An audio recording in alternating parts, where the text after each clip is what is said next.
जय हिंद दोस्तों। मंगलवार रात पाकिस्तान के बलूचिस्तान में आतंकी संगठन जैश अल अदल के ठिकानों पर एयर स्ट्राइक के बाद पाकिस्तान और ईरान के रिश्तों में जबरदस्त तनाव पैदा हो गया है। बुधवार को पाकिस्तान ने ईरान के एम्बेसडर को देश छोड़ने का फरमान जारी कर दिया। इसके अलावा तेहरान में मौजूद अपने राजदूत को भी फौरन वापस आने को कहा। हालांकि ईरान का कोई हाई लेवल डिप्लोमेट इस वक्त पाकिस्तान में नहीं है।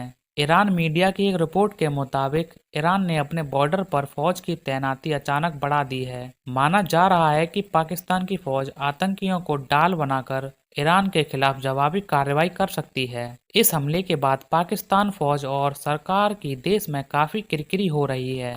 मंगलवार और बुधवार की दरमियानी रात बलूचिस्तान में Islamic revolutionary guard corps (IRGC) या ईरानी सेना ने मिसाइल और ड्रोन से आतंकी संगठन जैश अल अदल के ठिकानों पर हमले किए थे। इसके कुछ घंटे बाद रात में ही पाकिस्तान के विदेश मंत्रालय ने एक बयान जारी कर सख्त विरोध दर्ज कराया था। जियो न्यूज के मुताबिक इस घटना के बाद पाकिस्तान में जबरदस्त सियासी और फौजी कवायदत देखी गई। रात भर मीटिंग्स का दौर चला। आर्मी चीफ आसिम मुनीर और caretaker prime minister Anwar ul Haq Kakar ने फोन पर बातचीत की। इसके बाद रावलपिंडी में आर्मी कमांडर्स की मीटिंग हुई। बुधवार दोपहर विदेश मंत्रालय की प्रवक्ता मुमताज जहरा बलोच मीडिया से मुखातिब हुई। कहा, हमने तेहरान में मौजूद अपने राजदूत से फौरन देश लौटने को कहा है। ईरान के एम्बेसडर को देश छोड़ने के लिए कह दिया गया है। हालांकि इस वक्त ईरान के राजदूत अपने देश में ही मौजूद हैं। ईरान ने उकसाने वाली हरकत की है। हम उसे किसी कीमत पर बर्दाश्त नहीं कर सकते।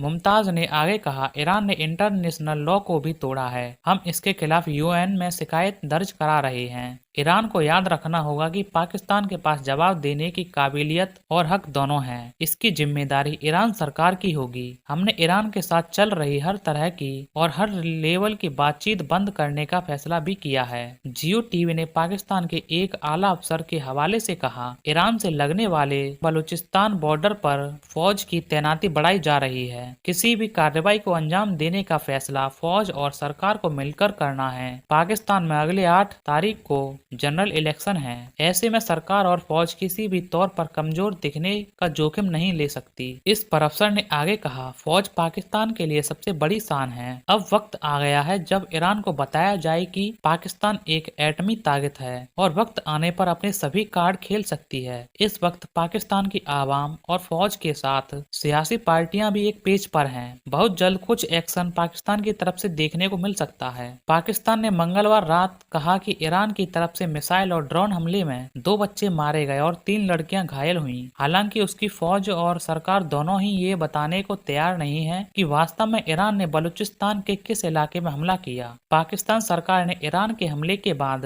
बलूचिस्तान के 2 हिस्सों पंजगुर और तुर्बत में हमले के बारे में किसी तरह की कवरेज पर रोक लगा दी है। इतना ही नहीं, इन इलाकों में किसी भी जर्नलिस्ट के जाने पर भी रोक लगा दी गई है। भारत ने जब बालाकोट में एयर स्ट्राइक की थी तब भी पाकिस्तान ने करीब 3 महीने तक लोकेशन पर किसी को जाने की मंजूरी नहीं दी थी। इसके बाद कुछ जर्नलिस्ट को एक छोटी सी जगह पर ले जाकर बताया गया कि यहाँ सिर्फ कुछ पेड़ टूटे हैं। इस बार भी पाकिस्तान सच छिपाने का कोशिश कर रहा है। दूसरी तरफ आज टीवी ने कुछ लोगों से बातचीत की। ज्यादातर लोगों ने कहा, हमारे हर बॉर्डर पर तनाव और खतरा है। अफगानिस्तान 2 रास्ते बंद कर चुका है। भारत के साथ संबंध बिल्कुल खत्म हो चुके हैं। अब ईरान भी पाकिस्तान पर खुलेआम हमला कर रहा है। फौज और सरकार तमाशा देख रही है। अल अजीरा टीवी चैनल से बातचीत में तबादला थिंक टैंक के रिसर्चर्स मुशर्रफ जैदी ने कहा, इस हमले से चंद घंटे पहले दावोस में ईरान के विदेश मंत्री और पाकिस्तान के